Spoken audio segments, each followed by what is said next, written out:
Right breaking news చూస్తున్నాం. Aghori alias Srinivas కి సంబంధించి రీసెంట్ గా ఒక వీడియో హల్చల్ చేస్తోంది.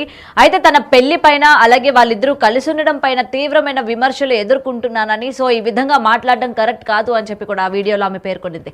అయితే ఇదే కాకుండా ఇలాంటి నెగిటివ్ థంబ్నెయిల్స్ పెట్టినా లేకపోతే నెగిటివ్ గా మాట్లాడినా కూడా మేమిద్దరం ఆత్మార్పణ చేసుకోవడానికి కూడా రెడీగా ఉన్నాము, ఆ ఆత్మార్పణ కూడా మీకు లైవ్ లో చూపిస్తాము అని చెప్పి కూడా ఆ వీడియోలో తను చెప్పడం జరిగింది. అయితే నిజంగా ఆత్మార్పణ చేసుకోవడం అన్నది శ్రీనివాస్ కి ఇది కొత్తేమీ కాదు. గత కొన్ని నెలలుగా మనం చూస్తూ ఉన్నాము. పోలీసుల వైపు పోలీసులు తనని హ్యాండ్ ఓవర్ చేసుకో అంటే అరెస్ట్ చేయాలని చూసినా లేకపోతే ప్రజల దగ్గరికి వెళ్ళాలని చూసినా కూడా తాను ఆత్మార్పణ చేసుకుంటాను అని చెప్పి పలుమారు సార్లు అటెంప్ట్ చేసినట్టు కూడా మనం చూస్తూనే ఉన్నాము. గత కొన్ని రోజులుగా కూడా ఇలాంటి హల్చల్ ఇలాంటి కాంట్రవర్షియల్ ఇష్యూస్లోనైతే చిక్కుకుంటూ ఉన్న ఈ అలియాస్ శ్రీనివాస్ ఈ రోజు ఇలాంటి వీడియో రిలీజ్ చేయడం అనేది నిజంగా అందరినీ ఆశ్చర్యపరుస్తుంది. అసలు ఆత్మార్పణ అంటే ఏంటి, అసలు చనిపోవాల్సిన అవసరం ఏంటి, తిని చేసిన పని ఏంటి, అసలు ఈ రోజు తను ఏం చెప్పి ప్రజల్లోకి వచ్చాడు, ఎందుకు ఇంత విమర్శ ఎదుర్కొంటున్నాడో తనకి తెలియదా, తెలియకుండానే ఇలాంటి విమర్శలన్నీ కూడా తన పైన కావాలని చేస్తున్నారు అని ఎలా అనగలుగుతున్నాడు అని చెప్పి కూడా ఇటు నెటిజన్లు అందరూ కూడా ఫైర్ అవుతున్న పరిస్థితి కనిపిస్తోంది. అయితే దీనికి సంబంధించి అసలు శ్రీనివాస్ ఏం మాట్లాడాడు ఏంటి అన్న వీడియో ఒకసారి చూద్దాం. ఎవరు ఎన్ని ఆరోపణలు చేసినా మేము ఉండేది మేము ఉన్నాం, మా తీరులో మేము ఉన్నాం, అన్నిటికీ మేము తెగించే ఉన్నాము. పిల్లల్ని కంటాము, దత్తత తీసుకుని పెంచుకుంటాము. ప్రజలందరికీ మా ఇద్దరిదే భారం అయితే లోకాన్ని కూడా వదిలేసి వెళ్ళడానికి సిద్ధంగా ఉన్నాము. ఇప్పుడు మాదే ఇబ్బంది అయితే చెప్పండి, చచ్చిపోతాం. నేనంటుంది ఒకటే, మేము మేజర్స్, మా ఇష్ట ప్రకారం మేము పెళ్లి చేసుకున్నాము లేదా సహజీవనంగా ఉంటున్నాము. ఇబ్బంది అయితే చెప్పండి. అందరికి చూడడానికి నచ్చలేదు కల్లా వీడియో పెట్టి మేమే భస్మం అయిపోతాం, ఓకేనా? అప్పుడు ప్రజలందరూ ఎవరైతే అందరు అంటున్నారో అందరూ బాగుండండి, మీరే ఒక 2 ప్రాణాలు పోవడానికి మీరే కారణం. మమ్మల్ని విడదీయాలి అని మాత్రం అనుకోకండి. మమ్మల్ని విడదీస్తే మాత్రం మేము చచ్చిపోవడం 2 ప్రాణాలు తీసిన వాళ్ళే అవుతారు. ఇలా చేసుకోకపోతే ఓకేనా, శివ విష్ణు బ్రహ్మనే కాదు, శ్రీ వర్షినే కాదు, చెప్తున్నాను కదా, ఎంతకైనా తెగించున్నాం. మా జీవితాల మధ్యలో రాకండి, మేము హ్యాపీగా బతుకుతున్నాం, ఓకేనా? ఇంతకంటే ఎక్కువ చెప్పలేం. హర హర మహాదేవ్. రైట్, అయితే విన్నారు కదా, వాళ్ళ జోలికి గనక వస్తే వాళ్ళు ఆత్మార్పణ చేసుకుంటాము, మేమే సమస్యగా మారితే మేము ఈ లోకాన్ని విడిచి వెళ్ళిపోతాము అని చెప్పి ఆ ప్రేమ జంట ఇవాళ మీడియా ముఖంగా చెప్పడం కూడా జరుగుతుంది. ఇదే అంశం పైన డిస్కస్ చేద్దాం. ఇవాళ మనతో పాటు లైవ్ లో జాయిన్ అవుతున్నారు కాశీ నుంచి బాలకృష్ణ గారు. రైట్, నమస్తే బాలకృష్ణ గారు. రైట్, వీడియో అయితే చూస్తున్నాం కదా, వీళ్ళిద్దరూ కూడా ఎవరైనా నెటిజన్స్ వాళ్ళ పైన నెగిటివ్ గా మాట్లాడినా లేకపోతే నెగిటివ్ గా ఇవాళ మీడియా థంబ్నెయిల్స్ పెట్టినా నెగిటివ్ గా ఎవరు డిస్కస్ చేసినా సరే మేము ఈ లోకాన్ని విడిచి వెళ్ళిపోతాము, ప్రాణాలతో మేము ఉండం, ఇంకా మేమే మీకు బరువైపోయామా అని చెప్పి వీళ్ళు మాట్లాడిన తీరు మీరు ఏ విధంగా చూస్తారు? ఈ ఆత్మార్పణం అన్న దానిపైన ఏమంటారు మీరు? అమ్మా, సనాతన ధర్మం అని చెప్పి వచ్చింది వాడే, ఎవడు రమ్మన్నాడు? గో సంరక్షణ చేస్తాను వచ్చింది వాడే, ఎవడు రమ్మన్నాడు? ఆడపిల్లల్ని మర్యాదగా ఉండదు సరిగ్గా చూడకపోతే అన్నాడు, ఎవడు రమ్మన్నాడు?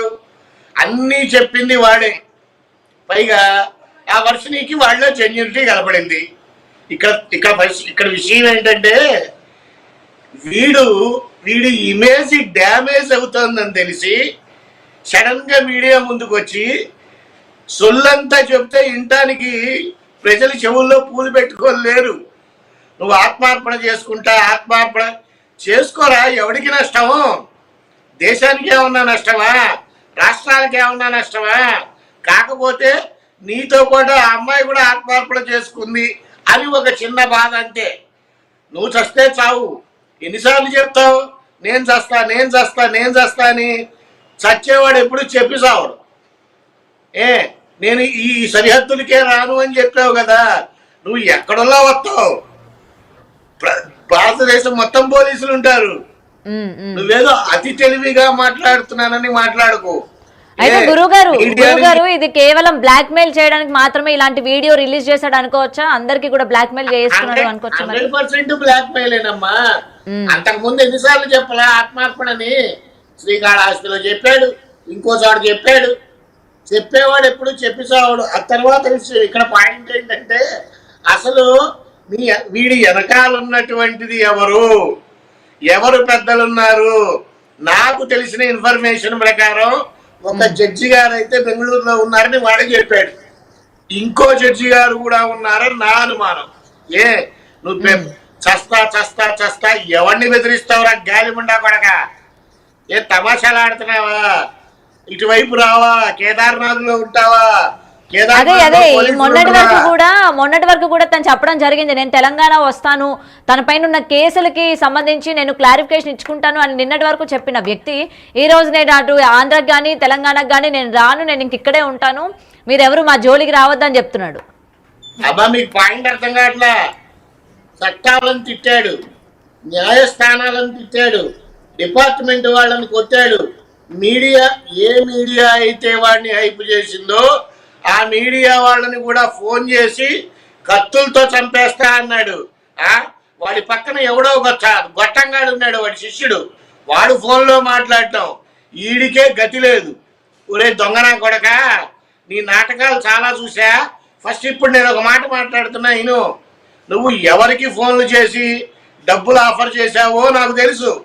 నీ వెనకాల ఏ రాజకీయ నాయకులు ఉన్నారో నాకు తెలుసు. నీ వెనకాల డిపార్ట్మెంట్ వాళ్ళు ఎవరున్నారో నాకు తెలుసు.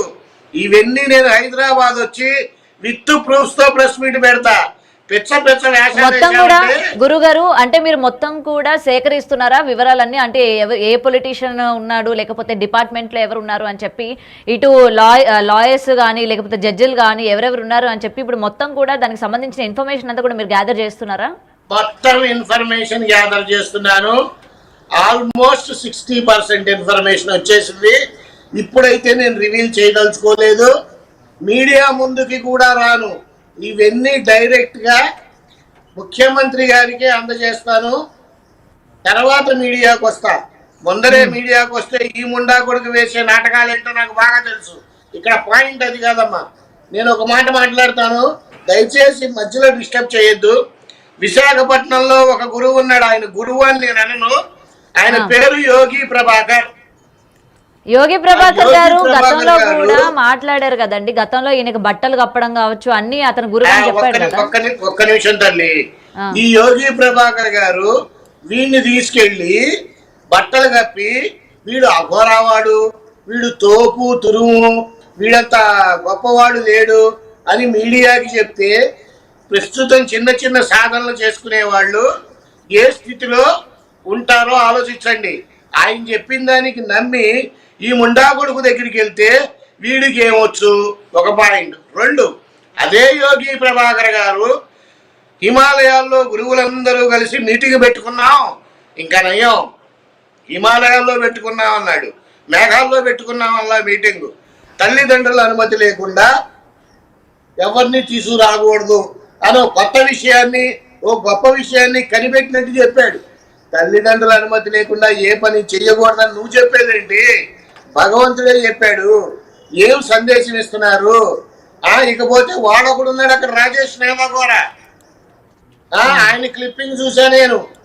డ్యాన్సులు వేయటం, సిగరెట్లు తాగటం. అఘోరాలు డ్యాన్సులు ఎత్తారా? సిగరెట్లు తాగావంటే తాగొచ్చు. ఆ అట్మాస్ఫియర్ చూస్తే నువ్వు సిగరెట్ తాగావా, గంజాయి తాగావా, బంగు తాగావా?